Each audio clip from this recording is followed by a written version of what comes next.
ابھی قرآن زندہ ہے، ابھی اسلام باقی ہے۔ محترم سامعین، ہم جس دور سے گزر رہے ہیں وہ فتنے، آزمائش اور مایوسی کا دور ہے۔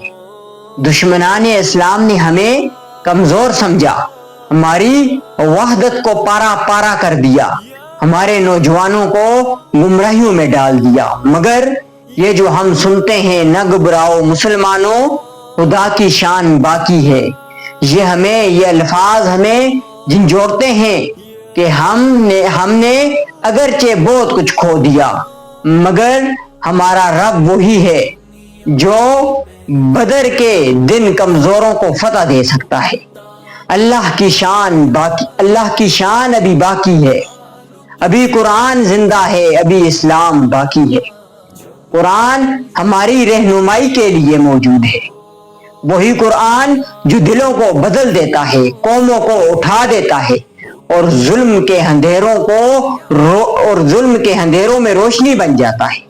مسلمانوں، مایوسی کفر ہے، ہمیں جاگنے کی ضرورت ہے، متحد ہونے کی ضرورت ہے، قرآن سے جڑنے کی ضرورت ہے اور اپنے دین پر فخر کرنے کی ضرورت ہے۔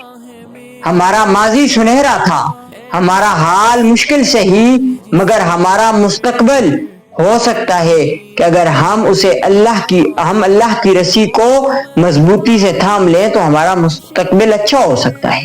اللہ ہمیں بیداری عطا فرمائے، اللہ ہمیں قرآن سے جڑے رہنے کی توفیق عطا فرمائے اور اللہ ہمیں اسلام کے پرچم کو بلند کرنے کی توفیق عطا فرمائے۔